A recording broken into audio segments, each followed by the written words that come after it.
I don't remember when I started checking my phone without realizing it. It must have been sometime after I boiled the water, but before the tea bag turned the cup the right color. I was holding it still steeping when I reached for the phone again. Nothing. Not a missed call, not even one of those automatic texts with a confetti emoji. The Sunday before Mother's Day usually followed a pattern. Tyler never planned far in advance. He'd call around 10:30, sounding half awake. Tell me to be ready by noon.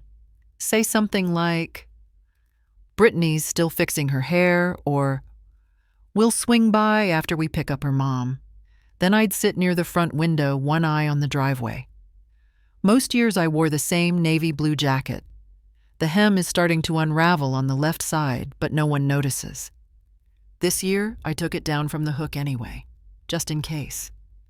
By 11, I'd set the table for one without realizing it. The old green teacup, the cracked plate with the gold rim.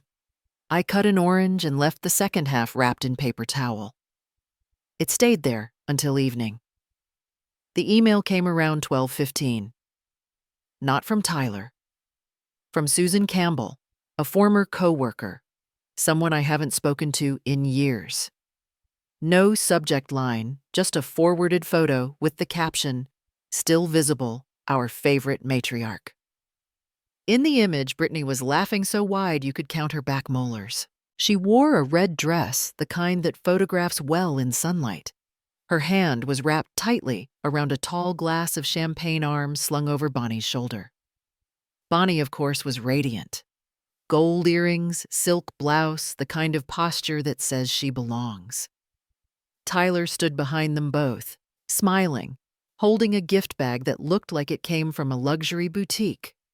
I counted 7 other people in the shot, a long table, linen napkins, natural light, not a single empty chair. I turned the phone face down. Around 2:04 it vibrated. "Mom, we just thought you could use a quiet Sunday this year. Brittany's mom is in town. Hope you understand."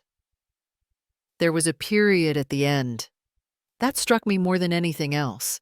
The navy jacket stayed on the armrest for the rest of the afternoon.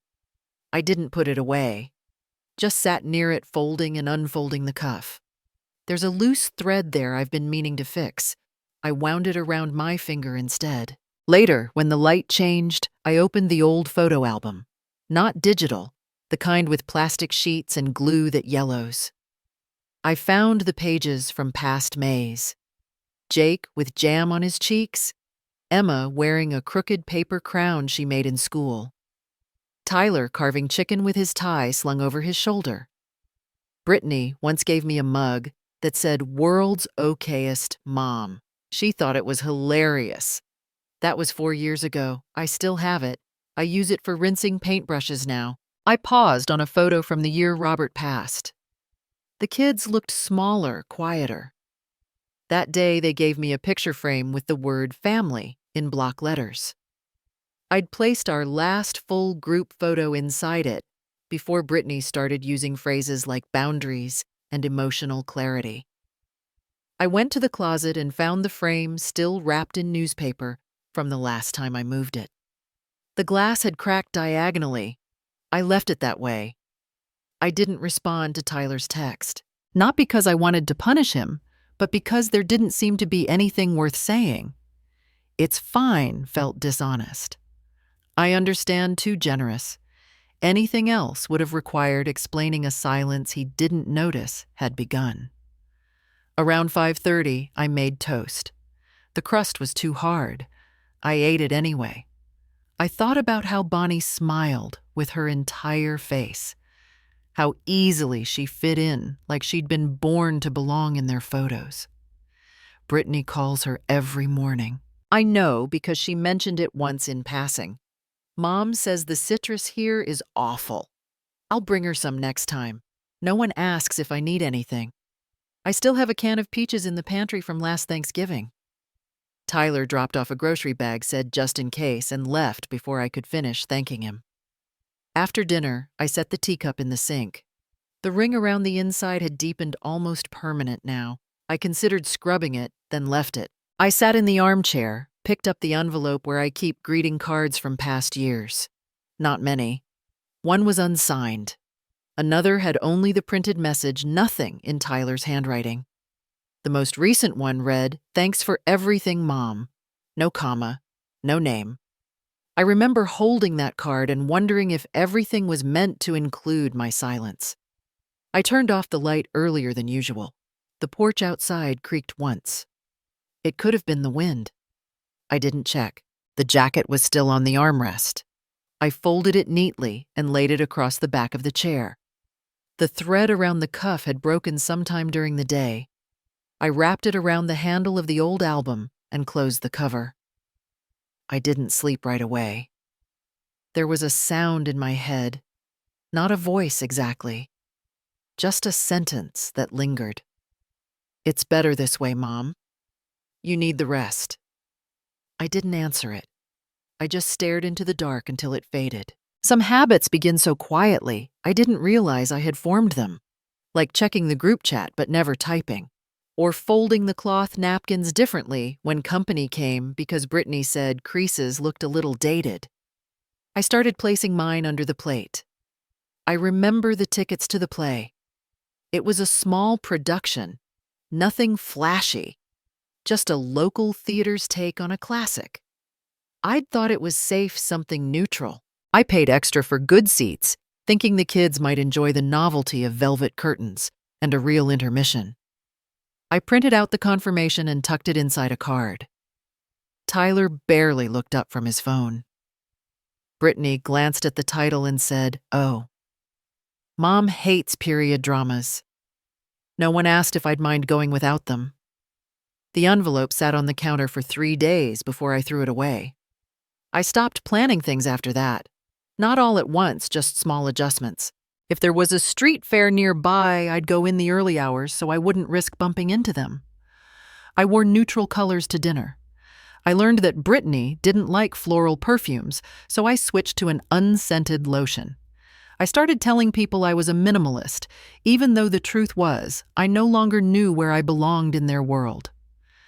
Once, I offered to take Jake and Emma for the weekend.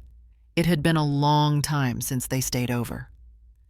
Brittany replied, "They've got tutoring Saturday, and Jake has soccer, so probably not this month." Tyler didn't add anything, just nodded as if he'd already decided silence was the safest place to stand. I began putting their birthdays in a spreadsheet. I'd format it with gift ideas, shipping dates, return windows, a way to stay ahead to never be the problem. I once mailed a book to Emma that I remembered her loving 3 years earlier. She texted back, "Already read it. Thanks anyway," no punctuation. I stared at the screen for a while before deleting the message. When we did see each other, it was often in public restaurants, school events, the occasional backyard barbecue. Brittany had a habit of making comparisons that sounded like compliments if you weren't paying attention. Mom always brings a little something homemade. I wish I had that kind of time. Or Ellen's so stylish, even in her 60s. You'd never guess. People would nod, laugh politely. I would smile. There was a moment at Jake's school open house. The kids had drawn pictures of their families. Each figure had a name underneath. Dad, Mom, Grandma, Ellen, Grandpa, Jerry. No mention of me. Brittany stood beside me and said, "He's closer to my side. They see them more often." Then she walked away to take a photo of Emma with her teacher. In the kitchen last spring, Emma left a note on the counter before they headed home. A drawing of a smiling sun, and in her scrawl, "Grandma Ellen is so fun. She taught me to play cards." The paper had a grease stain in the corner. I kept it for reasons I couldn't name. There were times I wanted to say something, to ask if they noticed how often I stepped back. But I've seen what happens when people push. I've heard the stories Brittany tells about her own relatives, how dramatic and emotionally draining they are. I didn't want to become a story. Instead, I learned to take up less space. When we had dinner together, I waited until others served themselves before reaching. I asked for water instead of wine. I learned to bring dishes that didn't compete with Brittany's. She once told me her mother made the best potato salad in 3 states. I never brought mine again. I suppose none of it was asked of me directly. No one told me to dim my voice or fold my opinions.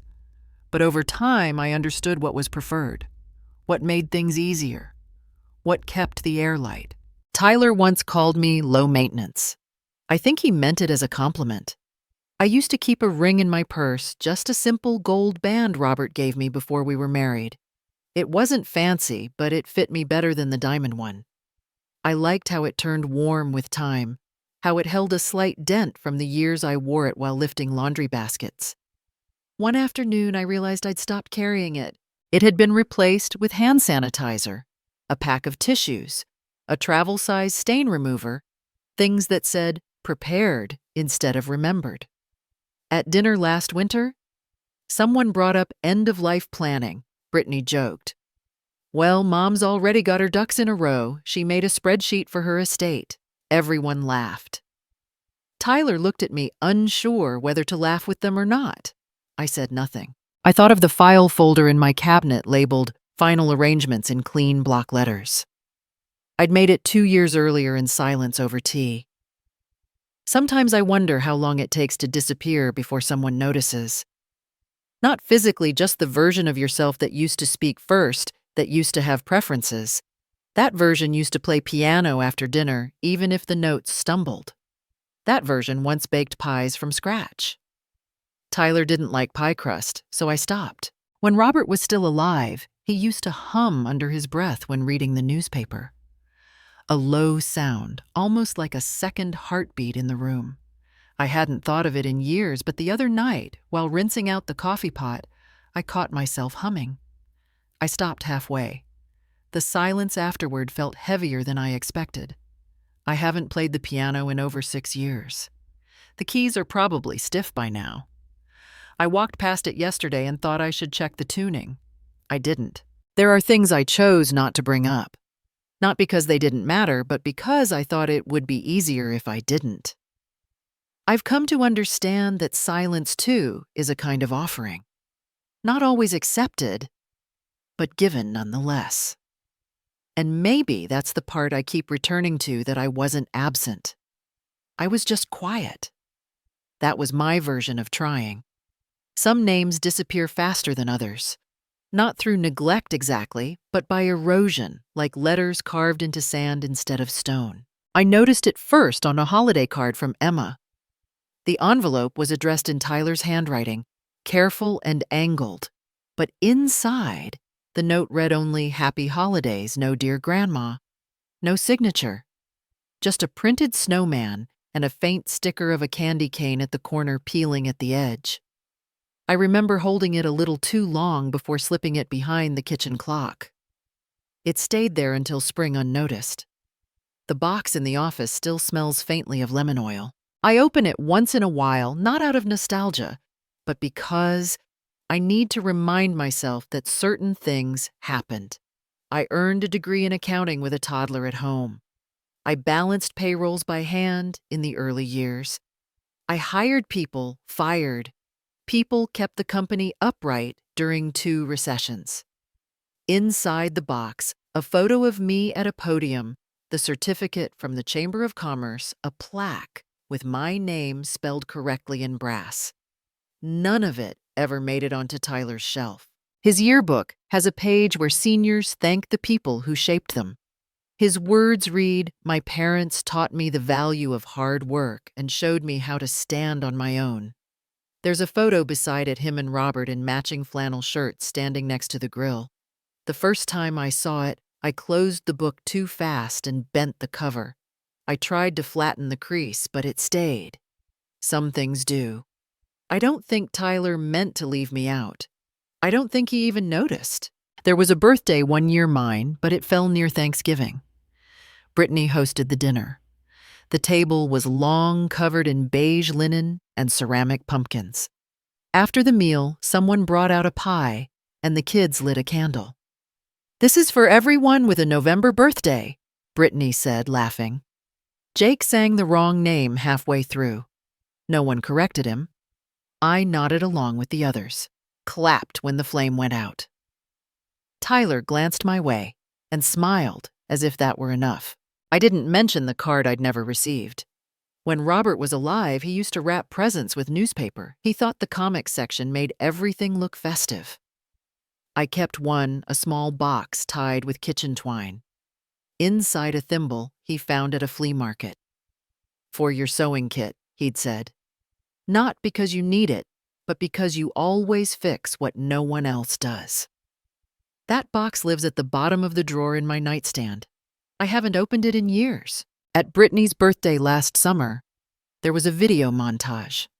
Someone projected it on the wall of their backyard, string lights swaying above. The clips showed her as a child, then through college, then dancing in her wedding dress.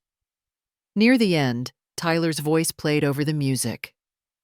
"You've always been the heart of our family. No one gives more." The camera panned across the crowd.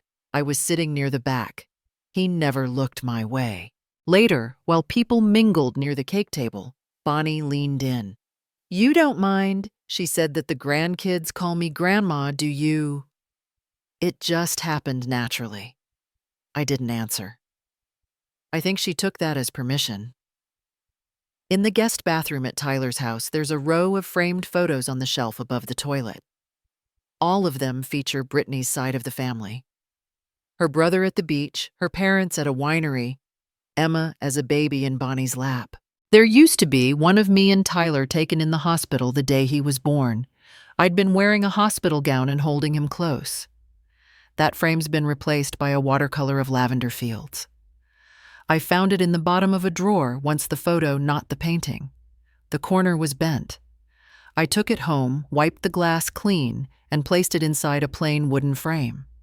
It sits on my own bookshelf now, behind a potted fern that never quite thrived. When Emma turned 7, she had a party at a skating rink. I offered to bring snacks. Brittany thanked me, but said everything was catered. On the day I arrived early, anyway, carrying a small tray of apple slices with cinnamon. One of the other mothers looked at me and whispered, "Are you the help I handed her the tray?" without correcting her. That night I left the apples on the counter by the cake untouched. At the end of the party, I took them home and ate them one by one over the sink. I once bought a scarf for Brittany's soft gray cashmere blend. She opened it at Christmas, turned it over and said, "Mom already got me one just like this." But thank you. It was folded back into its box before the next gift was opened. I began buying candles after that. Scentless, pale in color, safe. The last time Tyler hugged me, it was more of a lean. His arm around my shoulder, eyes already turned toward the car. Brittany had called out something about beating traffic. I stood on the porch and waved until the red lights disappeared. In the end, there was nothing cruel. No slammed doors, no sharp words, just omissions, gentle removals, a shifting of place settings, my name missing from a sign-in sheet. My dish returned untouched. My story retold with someone else in the center. I used to think love was a thing you built moment by moment, gesture by gesture. Now I wonder if it's more like a name tag, easy to wear, easier to lose, only visible if someone turns to look. I've stopped expecting to hear my name in rooms I didn't enter. It's quieter that way. Easier to notice when no one says it at all. I've never cared for spotlight moments. I never wanted the center seat or the speech or the kind of applause that feels rehearsed. But I know the difference between being quiet and being made small. The invitation came by text. No subject, no greeting. Just a time and address followed by a sentence. "We thought it might be nice to have everyone together, belated Mother's Day casual." I read it twice before responding. Then typed back, "Sounds good. I'll bring iced tea," though I suspected they'd already planned the drinks. Tyler's backyard had changed since I last saw it. The furniture was newer, sleeker. The grass trimmed in sharp, symmetrical lines. A row of lanterns lined the stone walkway, as if even the path had to look curated. I stepped around a copper fire pit and found an open seat not at the main table, but at the smaller one near the edge. A folding chair had been placed beside it, already pulled out. Bonnie wore white, a flowing blouse pressed perfectly at the sleeves. Someone brought her a mimosa as she sat. Brittany laughed louder than usual. Tyler circled the grill with tongs in hand, the kind that shine too clean to have been used more than once. I poured myself lemonade into a paper cup with fading gold trim. It tasted faintly of cucumber. There was a moment when Brittany stood and tapped her glass.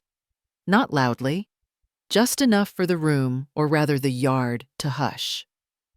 "We've been waiting to share this," she said, her hand on Bonnie's shoulder. "Mom, you've done so much for us, always showing up, always supporting us, always knowing exactly what we need." Bonnie turned slightly modestly, her fingers grazing the pearls at her neck. "Tyler and I wanted to give you something that reflects how much we appreciate you." He stepped forward, holding a set of car keys in one hand and a thin envelope in the other. "The SUV's already in the driveway, and in here, tickets for 2. 12 days Europe. River cruise." People clapped. Someone whistled. Bonnie covered her mouth like she didn't expect it, though her lipstick stayed perfectly intact. A child released a confetti popper. Phones came out. I adjusted my sleeve and reached for a napkin that wasn't there. After the photos were taken and the gifts admired, Brittany turned toward me. "Oh, and for Marilyn, we have a little something too." Tyler handed her a small paper bag. She walked it over and placed it in front of me. Light no weight to it. I opened it slowly. Inside, a beige fabric hat with a mesh lining, the kind sold near checkout aisles, a tag still attached. "I know you like your morning walks," Brittany said, tone even. "We thought this would be perfect. It folds flat." Someone at the corner table coughed. The sound barely broke the silence. I nodded once. "Thank you." "No need to fuss," she added. "Mom already has everything she needs, right?" That was meant to be a kindness. Or a dismissal. The difference, I've learned, is often where you're seated. I placed the hat on my lap and folded the bag neatly beside it. No camera came out. No applause. A breeze passed through the backyard, lifting the edges of Bonnie's silk scarf. Later, while the others gathered near the dessert table, I overheard someone mention the car model. "Top-of-the-line hybrid, all the features. It's what she deserves," Brittany said. "She's that kind of woman." I moved toward the edge of the patio near a planter of overwatered petunias. Tyler joined me a few minutes later. "You good?" he asked, eyes still scanning the crowd. "I'm fine. We weren't sure you'd make it." It was on the calendar. He shifted his weight thumb, brushing the rim of his solo cup. "We didn't want to make a big deal, just something simple this year." I looked down at the cup in his hand, the same type I used to keep stacked in my pantry when he was in high school. "We figured you'd appreciate something practical," he added. "You've never liked fuss." I didn't correct him. I left before the group photo. No one stopped me. I slid the hat into my tote beside a grocery list I never finished. When I got home, I placed it on the kitchen counter. The tag curled slightly, as if trying to lift itself away. That night, I took the mug from the top shelf, the one with a chipped handle and a tea stain that never quite fades. I filled it with hot water and watched the steam rise without drinking it. In the hallway, the framed print of Robert's favorite quote hung slightly crooked. I reached to straighten it, then let it be. The slant didn't matter anymore. I opened the drawer near the stove and placed the hat inside. Not with anger. Not with meaning. Just somewhere it wouldn't be seen. There's a particular kind of quiet that follows a moment like that. It doesn't rush in. It settles, patient and complete. And I let it. Some decisions don't require a plan. just the absence of permission. I folded the towel 3 times before placing it back under the sink. The hat hung on the coat hook near the door, still with its original crease along the brim. I hadn't worn it, not even to take out the trash, but I'd washed it gently warm water, no detergent. It smelled faintly of linen now. The house was quiet. Not still, just uninsisted. The kind of quiet that doesn't need to be proven. I turned the key to the safe beneath my bedroom closet. The lock clicked once, like a breath held in. The paperwork inside was undisturbed. Deeds. Old copies of wills. A note Robert had written in pencil the week before his surgery. The curve of his R still looked rushed, like he was trying to finish the thought before pain caught up with him. I took the folders and set them on the table, next to a chipped mug I'd been meaning to replace. The rim had worn down to a soft dullness, and the handle was just shy of a crack. It never broke. I stopped expecting it to. My phone buzzed once, a missed call from Tyler. He hadn't left a voicemail. I turned the screen face down. When I called Richard Kaplan the next morning, I didn't explain anything. Just the words I'd like to talk about undoing what I've given. He didn't ask for details. We made an appointment. There's a kind of power in being able to remove your name from a place quietly, not angrily, not in a letter taped to the fridge. Just ink and paper redrawn lines. That afternoon, I watered the spider plant by the bookshelf. It had browned at the tips. I hadn't noticed. Or maybe I had, but let it speak for something I couldn't say. The soil was dry. I watched it absorb everything without protest. Tyler called again that evening. I let it ring until the voicemail prompt cut in. Then again. The third time I answered. "You okay, Mom?" The kitchen light flickered once above me. I leaned against the counter. "You didn't say much at the party. I figured you were just tired." "I'm fine. I mean, the hat was just a small thing. We didn't want to go overboard. You know how you don't like attention." I listened to the faucet drip once behind me. "Brittany said you looked quiet. She kept asking me if you were upset. I just need some rest." He paused maybe to see if I'd explain further. When I didn't, he softened his voice. "You know I didn't mean to. I mean, Bonnie's been through a lot this year, and we thought, it's fine." Another silence. Not tense. Just full.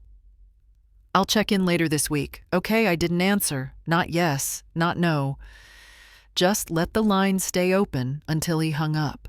Afterward, I walked through the living room, touching the back of the couch, the corner of the coffee table where one leg had always wobbled. I hadn't fixed it because I'd grown used to its slight imbalance. Some things, once you know how to step around them, become part of the pattern. The fabric hat stayed on the hook, a shape without use. Every time I passed it, it didn't accuse. It didn't apologize. It just was. By the next morning, I'd signed the first set of documents. Richard was meticulous. We didn't discuss reasons. He asked only who I wanted to list as my new beneficiaries. I gave him the name of a foundation I'd read about years ago, a group that gave stipends to seniors raising grandchildren alone. I added another one that built reading corners in nursing homes. Richard nodded. "I'll draft everything." I placed my hand on the envelope without opening it. The weight felt precise. That night, I sat as the armchair with the woven blanket Robert's mother had made when we married. The fringe had started to come undone at one end. I tied the strands back loosely, one by one. A single envelope rested on the kitchen table, addressed in my handwriting. It wasn't sealed yet. It didn't need to be. When the phone rang again, I didn't move. The sound carried down the hallway. Once. Twice. Then it stopped. There's a particular silence that comes after a line goes dead. Not disappointment. Just air rearranged. I looked again at the hook by the door. The hat hung there still unmoved. It wasn't meant to fit. Not my head, not my life. The fridge hummed, the plant drank. The sky outside dimmed into a quiet without headlines. I didn't pray. I didn't pack. I didn't write a letter. I only sat with my hands still and thought, let it be known without saying it. And that was enough. I hadn't realized how much sound lived in a silence until I stepped into it. The first few mornings, I caught myself listening for pings from my phone, the dull hum of the garage door from Tyler's house 2 blocks down, the sharp, hurried voice of Brittany, leaving reminders into the air not meant for me, but always near me. There was none of that here. Just the wind and the distinct creak in the third plank of the kitchen floor. The cottage was smaller than what I had before and older. The front door stuck a little when I opened it. One of the drawers in the kitchen tilted to the right and caught on its own track. But when I looked out through the large square window facing the lake, none of that seemed to matter. I unpacked slowly, a box a day. Some I didn't open at all. There were shirts in shades I no longer wore, cards from holidays that had nothing written in them but love us. I kept a few kitchen things, the chipped teacup with ivy along the rim, my mother's rusted cake knife, a white plate with a faint crack down the center that only I ever noticed. I hadn't brought much with me. One suitcase, the folder from Richard Kaplan, and the small wooden box that used to sit on the highest shelf in my old bedroom closet. Inside it were documents and duplicates of signed letters, changes to the will, and a photograph of me with Tyler when he was 4, holding up a worm he'd found in the backyard. The bank letter came on the 3rd day. I remember, because I read it while my hands still smelled like lemon oil from wiping the window ledges. It confirmed what I had asked for. The automatic payments tied to Tyler's mortgage were canceled. The phrasing was clinical, without any tone. It didn't mention birthdays or Sunday phone calls, just reference numbers and dates. I set the letter beside the box and didn't touch it again. There was a market down the road owned by a woman named Ellen Burke.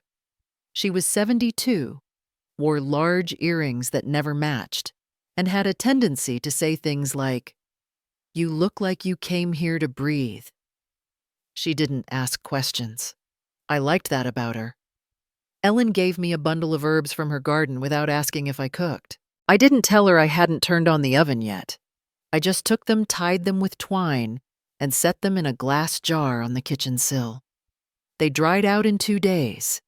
Still, they made the room smell like something alive. There were nights when I sat on the porch, my hands wrapped around a mug of tea I didn't really drink. I'd listen to the wind in the trees and the faint rustle of the lake. Somewhere across the water, dogs barked soft, far-off, meaningless. I sometimes imagined Tyler's voice in those hours. Not his real voice, but the version I had memorized over the years.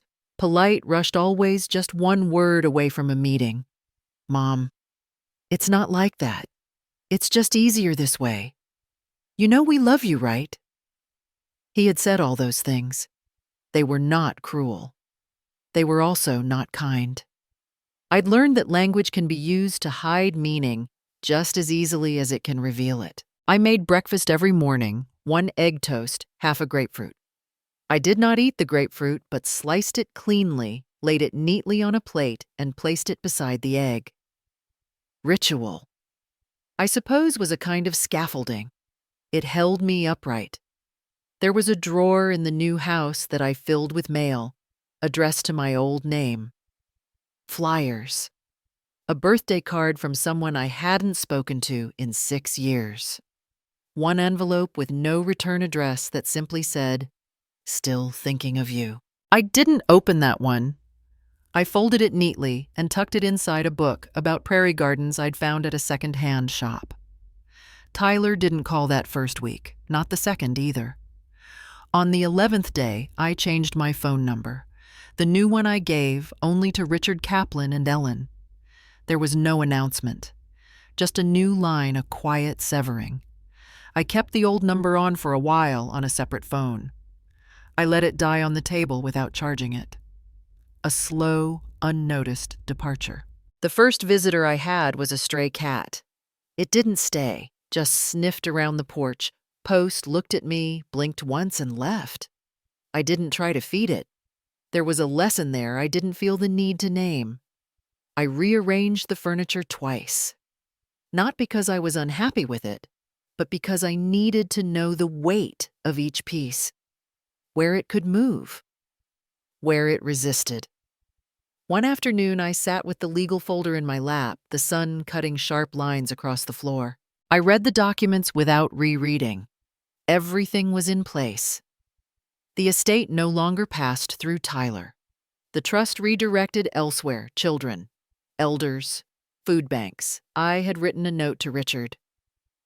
This is not revenge. This is just what feels honest now. I didn't tell Tyler. I assumed he would find out eventually. That knowledge did not feel like a burden I had to carry. At the end of that week, I opened the closet and hung up the beige fabric hat. It wasn't a statement. It wasn't forgiveness either. It was something like cataloging, putting objects where they belonged. I no longer counted days by weekends or school schedules. I marked them by how many times I watered the lemon thyme by the porch, or whether I remembered to defrost the chicken before noon. I wrote one letter. Not to anyone, just to myself, dated and unsigned. It said, if you ever forget, this is what it looked like light over water. One chair on the porch and no messages waiting. And then I folded it and left it in the same wooden box behind the photograph with the worm. I didn't cry. I didn't sleep poorly. I didn't tell anyone. I just stayed. And that, I think, was the first thing I chose entirely for myself. They always said I overwatered things.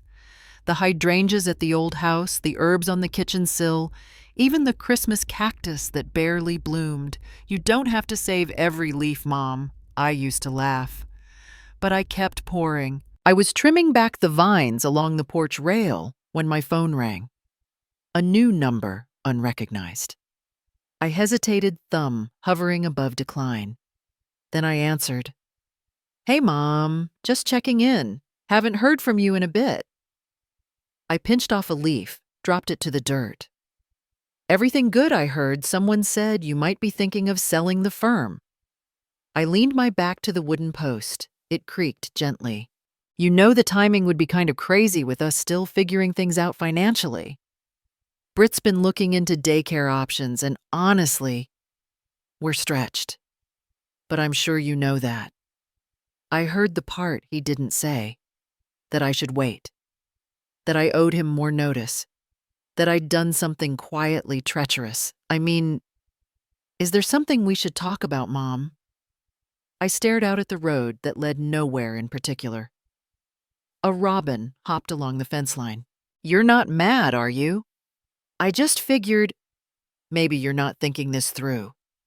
There it was. I said I had to finish watering. He laughed.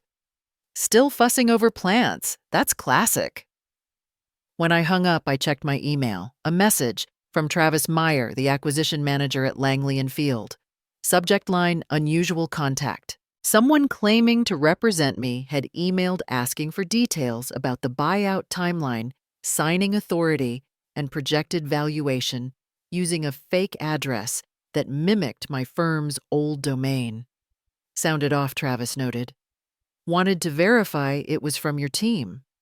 There was no team. Just me and Richard Kaplan, who'd worked quietly behind the curtain since the week I moved. I forwarded the email to Richard, added one line. All future communication comes through you. No exceptions. The next morning, he called. Brittany had used her maiden name in the spoofed address, but the phrasing, as Marilyn's longtime administrative liaison, gave it away. I could picture her typing it. Lips pursed, phone balanced between cheek and shoulder. That evening, Tyler left a voicemail. I just want to understand. You know what exactly you're doing here. You're talking to buyers, cutting us out. Not long after, you're hurting your own family, Mom. Then is this really how you want to be remembered? And finally, you're better than this. I didn't reply. I made tea. The ceramic mug had a hairline crack near the base.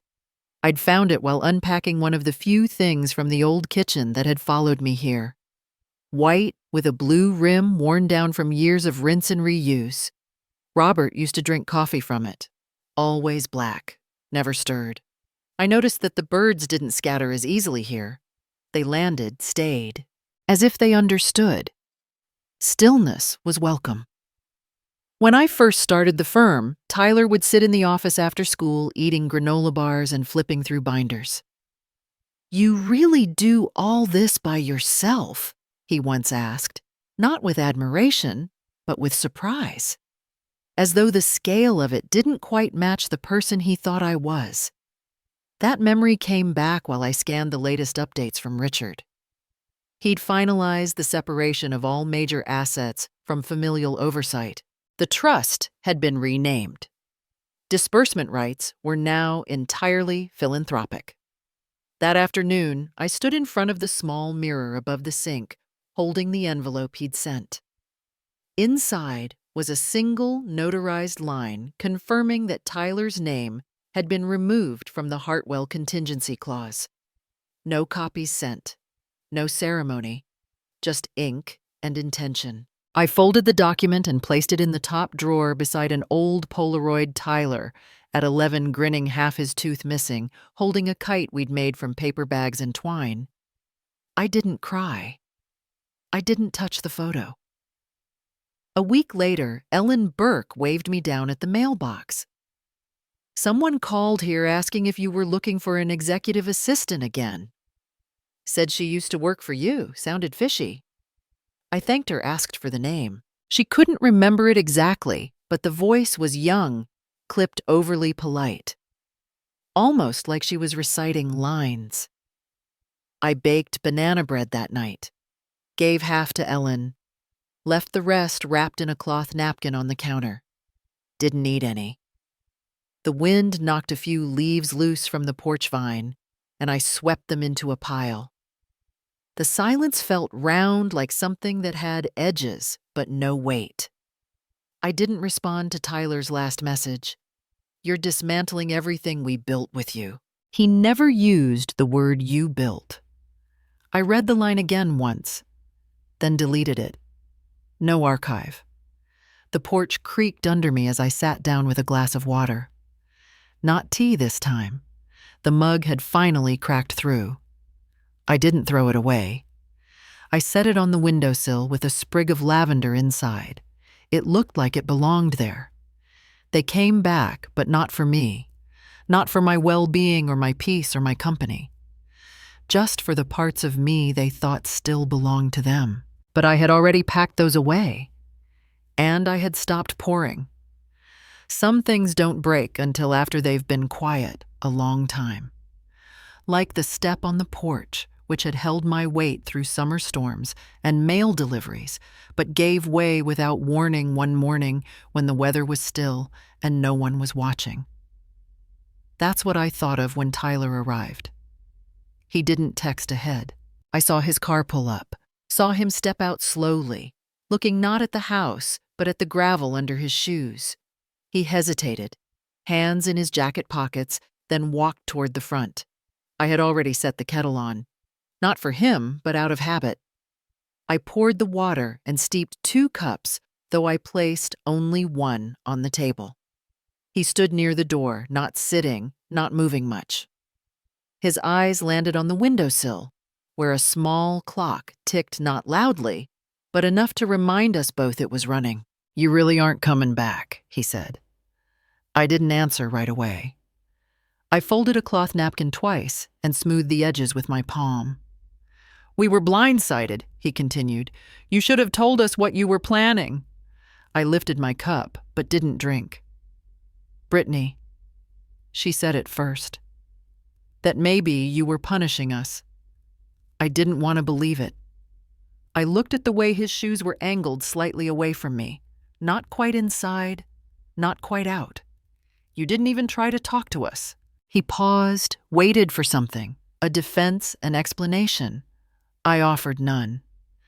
"Mom, it's like you erased us."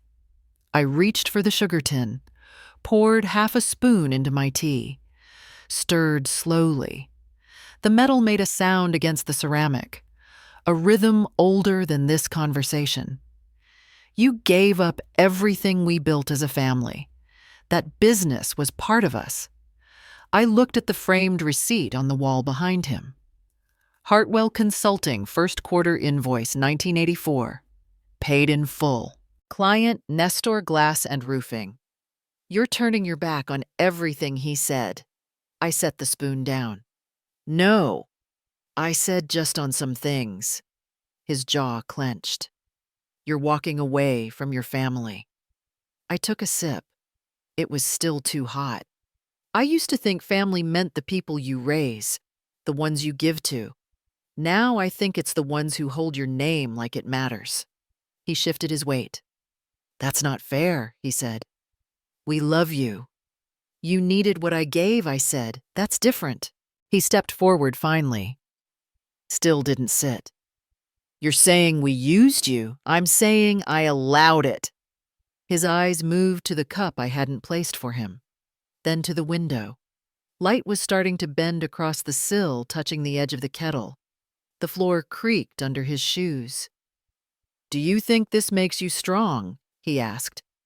"Cutting ties like this." "Selling everything, I didn't sell everything. I kept my time." He didn't understand that at first. Most people don't. He crossed his arms. "This whole thing, it's humiliating. For who I asked, for me, for us. Everyone's going to think we failed you."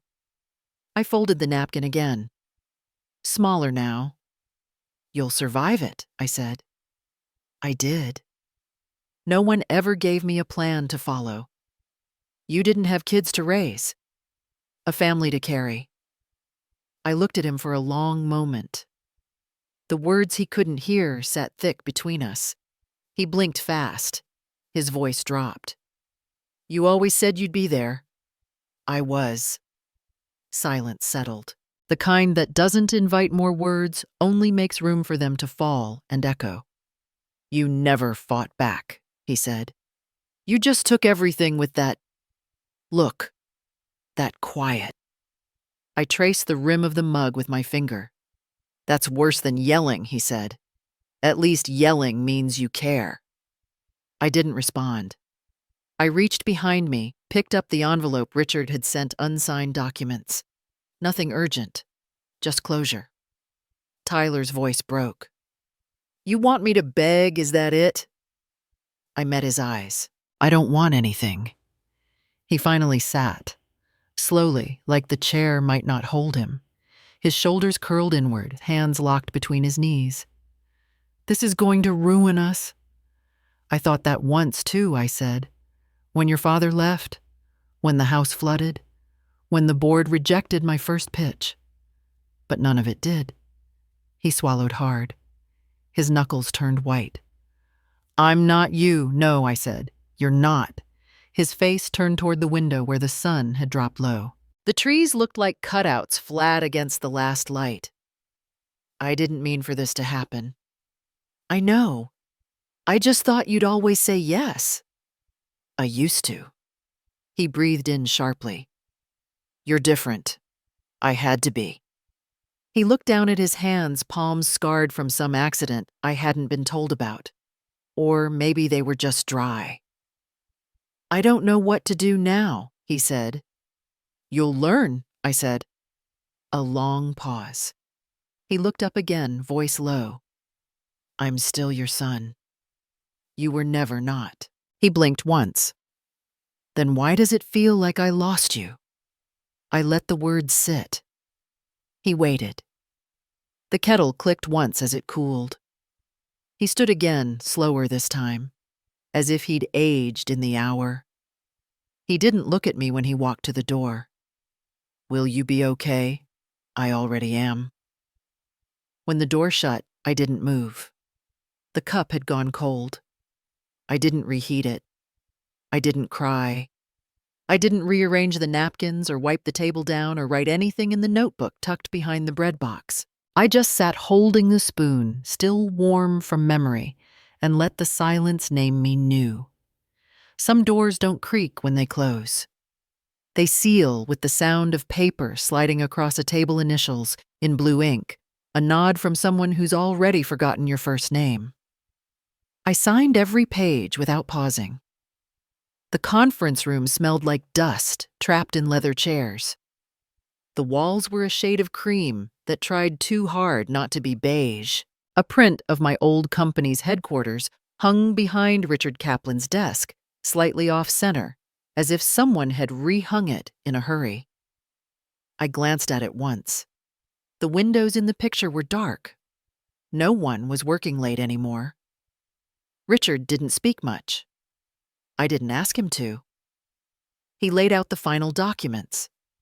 Sale of assets. Surrender of holdings. Reassignment of client portfolios.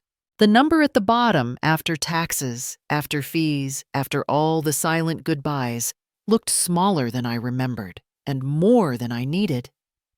I initialed beside the margin. "This leaves nothing tied to you," he said eventually, almost gently. I folded the pen and set it back in the small velvet pouch I carried in my purse. It was from a hotel in Savannah, 1987. Robert had used it once to jot down the name of a jazz band we never found again. I didn't remember the band, but I remembered how he wrote it. "I'd like to wire it," I said. "Split as instructed. 1/3 would last me quietly. A roof, a heater. Nothing fancy. Another third would start something for children in this town, those who walked home alone, who read under flickering porch lights, who memorized multiplication tables without someone asking about their day. The rest, the largest portion, would fund the Robert Farnsworth Foundation, for the men in frayed shirts and the women who ate soup in silence, for those who had outlived phone calls. Not to fix loneliness, but to name it and make it less sharp. Richard gave a slow nod. "Are you sure?" he asked. I looked at the photo again. The flag on the building's rooftop was mid-flutter, stuck in a moment of pretending to move forward. "I'm sure," I said. Back home, I opened the drawer beneath the stairs.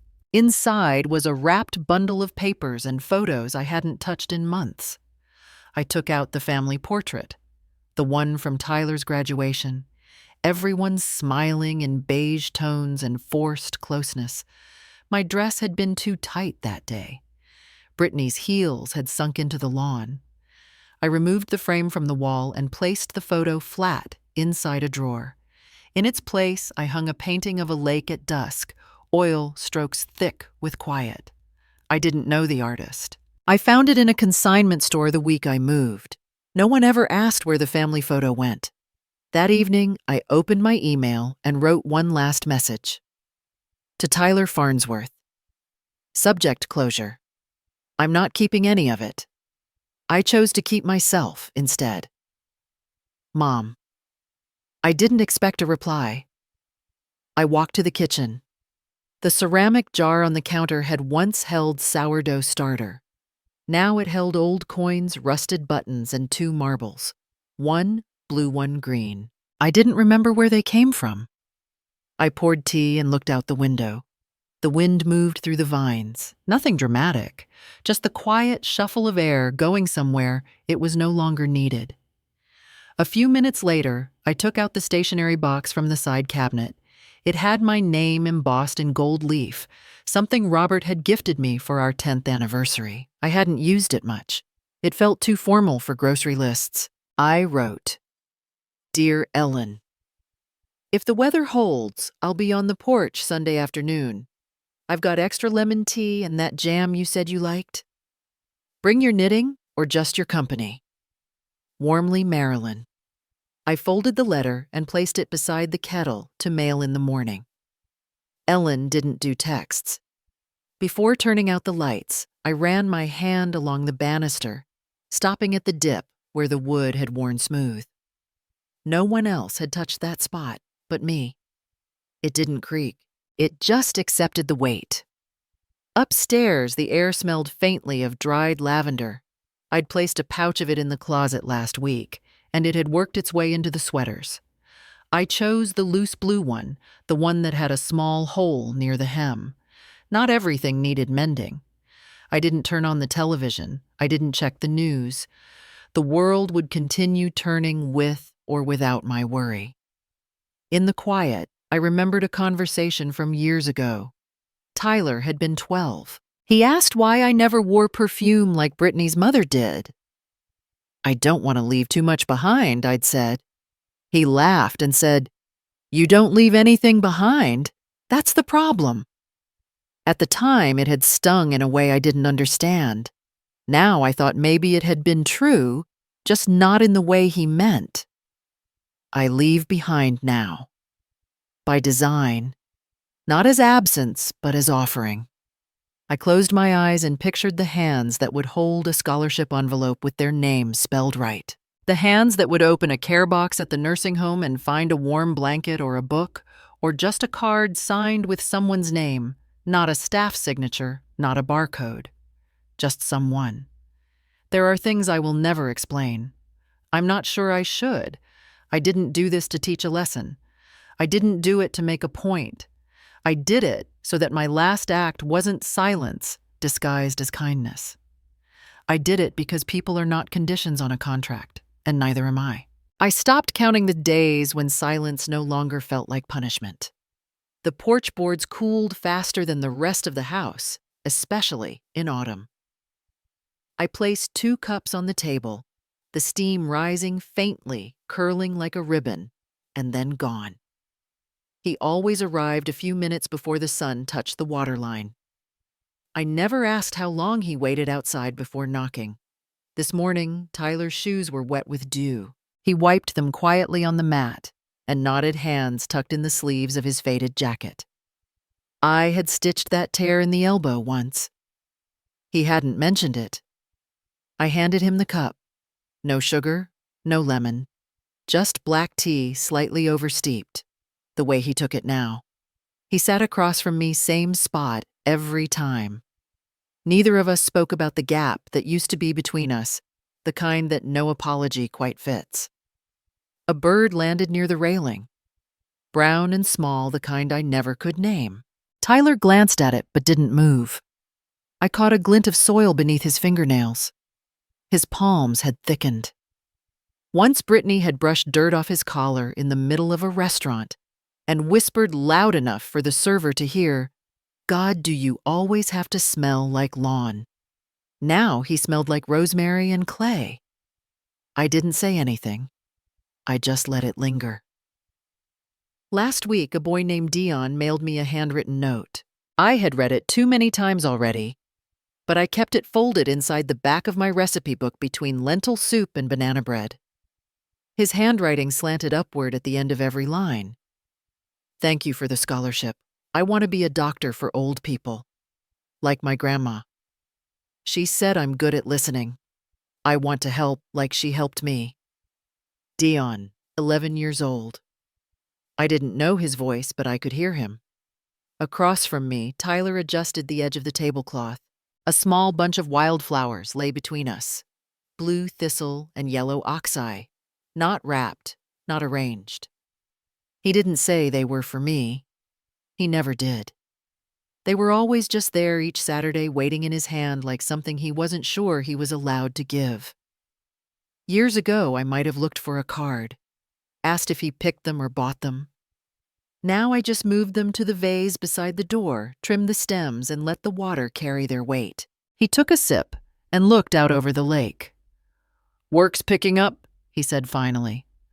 "Some folks like the way I build out the stone borders. Said it looks natural." I didn't say anything. They don't ask what I used to do, and I don't bring it up. The sun touched the trees on the far side of the water. It always started slow, just a slip of gold, and then came all at once. Brittany moved to Sarasota, he said, with someone from her gym, has a yacht. He watched the steam lift off his tea. She left a note. Said I'm not ambitious. Said she needs someone who moves forward. He let out a sound that wasn't quite a laugh. I thought I was. I thought all that time, all that chasing, that was forward. I stirred my tea without lifting the spoon. The sound filled the space just enough. She said I'm small town now, he added. Said I dress like someone's dad. I looked at the collar of his shirt. It was flannel worn but clean. The kind of fabric that didn't ask for attention. His boots had dust along the sole. He shifted in his chair. I think I'm okay with that. I nodded. He didn't look at me when he said the next thing. I know I lost a lot of time. The teacup made a faint tap against the table, a sound I'd come to recognize as him stopping himself from saying more. I thought of all the times I had tried to fill silences with answers, soften the edges of other people's shame with my own explanations. I thought of how often I had mistaken guilt for love. I didn't correct him. I didn't say he hadn't lost me. That wasn't the point anymore. Instead, I reached for the envelope on the windowsill and slipped Dion's letter inside it. Tyler watched my hands. A boy wrote to thank the foundation, I said he wants to be a doctor, one who doesn't rush old people. Tyler took the envelope but didn't open it. He turned it over once, then tucked it inside his coat. His voice dropped a little. I couldn't be who you wanted me to be. All those years. I let my hands rest on the table. The tea had gone cold. I never needed you to be anything I said. I needed you to be here. He blinked once. A bird skittered across the water. The reflection shimmered, then stilled again. I watched his fingers curl around the mug. No rings now, no watch, just hands that knew the weight of things again. I think I can stay, he said, if that's all right. The wind moved through the trees and into the folds of my sweater. I didn't answer. He didn't ask again. Somewhere behind us, the kettle clicked as it cooled. He stood to go. I stayed seated. That was our rhythm now. Before he stepped down the porch steps, he paused. You don't have to forgive me, he said. I just wanted to show up. I looked at the flowers on the table. One petal had begun to curl at the tip. He walked away without waiting for a reply, and I didn't follow. I once believed love had to be earned through sacrifice, through endless proving. Now I know some love can only return when I stop holding out my hands. I don't need my son to be better. I only need him to sit across from me quietly, so I know he's real. Still here, still trying. And this time, I didn't fill the silence. I let it be a home.